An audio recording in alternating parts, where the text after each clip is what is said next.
Assalamualaikum warahmatullahi wabarakatuh. Shalom, Om Swastiastu, Namo Buddhaya, Salam Kebajikan. Kami dari kelompok 7 penulisan karya ilmiah mahasiswa dengan judul Redesain Trotoar guna mengatasi penyalahgunaan trotoar yang merugikan pejalan kaki di Jalan Pemuda Sekayu, Kota Semarang akan mempresentasikan hasil proposal kami melalui video berikut. Pada bab pertama yaitu pendahuluan terdapat latar belakang. Berdasarkan keputusan Direktur Jenderal Bina Marga nomor 76/KPTS/DB/1999 tertanggal pada 20 Desember 1999.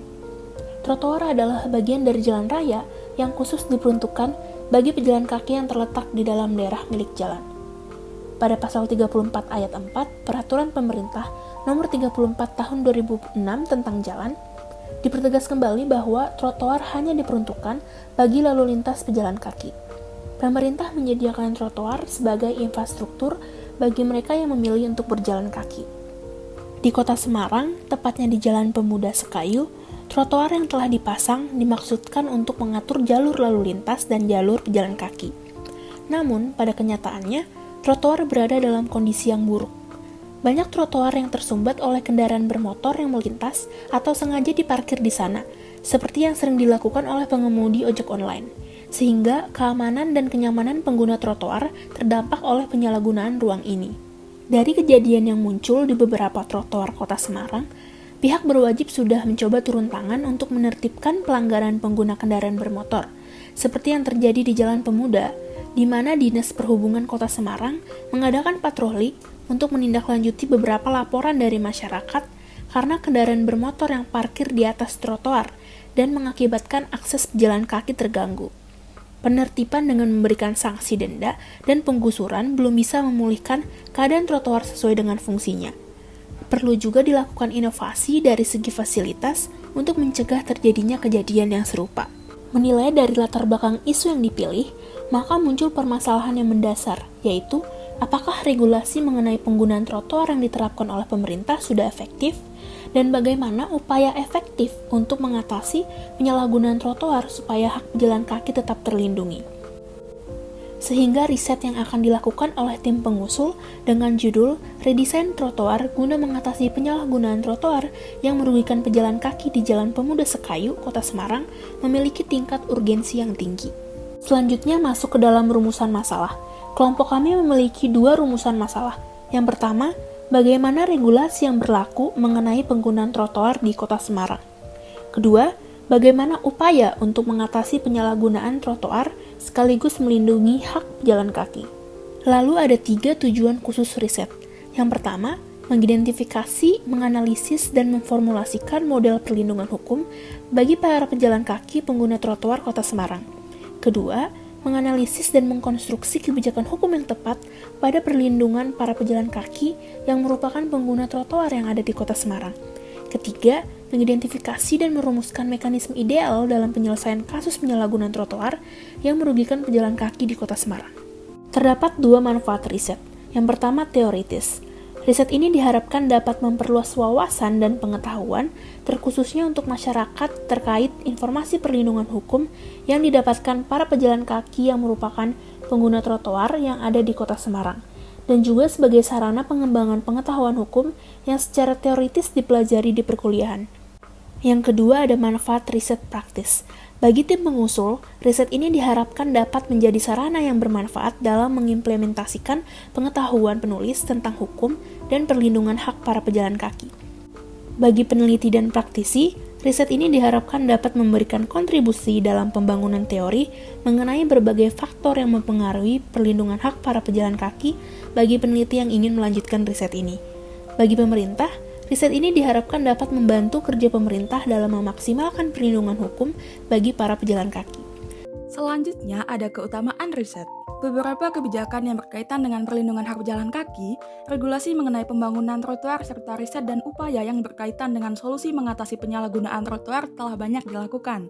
Namun, tidak ada satupun riset atau upaya yang membahas secara komprehensif mengenai inovasi desain trotoar dengan pemasangan turnstile ramah disabilitas untuk melindungi hak pejalan kaki, sehingga riset ini memiliki keutamaan dan urgensi yang penting. Riset ini memiliki 2 temuan yang ditargetkan. Yang pertama, mampu mengidentifikasi dan memformulasikan standar kebijakan pembangunan trotoar berdasarkan perspektif hukum dengan riset lapangan di Kota Semarang. Dan yang kedua, mampu menemukan solusi ideal dalam penanganan penyalahgunaan trotoar yang merugikan pejalan kaki dengan riset lapangan di Kota Semarang. Riset ini diharapkan memiliki kontribusi terhadap kajian bidang ilmu hukum, khususnya dalam kebijakan pembangunan trotoar dan perlindungan hak pejalan kaki. Riset ini berkontribusi pada inovasi desain trotoar yang ideal dengan pendekatan empiris serta riset lapangan, sehingga bisa dipublikasi dan diadopsi di beberapa wilayah di Kota Semarang. Luaran pada PKM bidang riset sosial humaniora ini terdiri dari laporan kemajuan, laporan akhir, artikel ilmiah, dan yang terakhir, publikasi di media sosial. Selanjutnya, masuk pada bab kedua yaitu tinjauan pustaka. Yang pertama ada State of Art. Kelompok kami mengambil 3 riset terdahulu. Yang pertama, riset dengan judul Redesain Trotoar bagi Pejalan Kaki untuk Mendukung Terjadinya Integrasi Moda di Kota Surabaya, Studi Kasus Jalan Raya Menganti Lidah Wetan, Kota Surabaya. Riset ini menggarisbawahi bahwa trotoar yang memiliki ketinggian sama dengan jalan raya akan membahayakan pengguna jalan tersebut. Yang kedua, riset dengan judul Pengaruh Hubungan Antara Setting Pengguna Trotoar Terhadap Atribut Aksesibilitas di Kota Semarang pada Era 4.0 Studi Kasus Trotoar dan Bahu Jalan Setiabudi Semarang.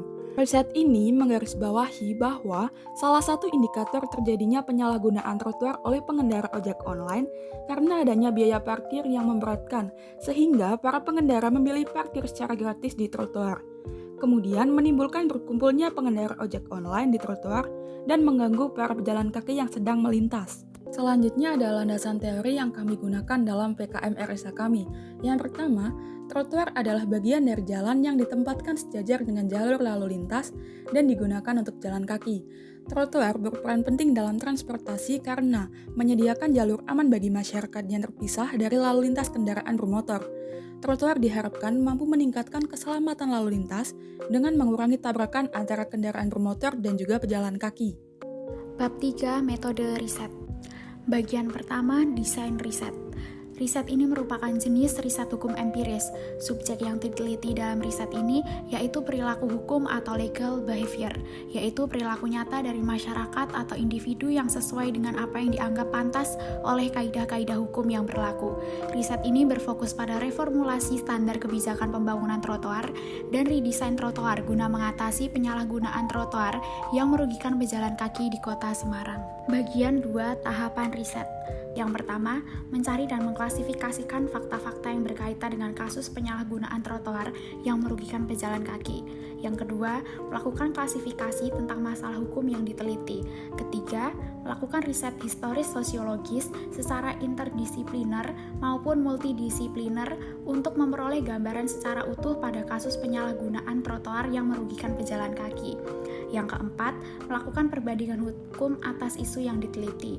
Yang kelima, membandingkan latar belakang filsafat dan sosial dari sistem hukum yang dibandingkan terkait kasus yang diteliti.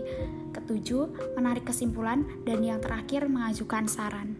Bagian ketiga merupakan objek atau variabel riset.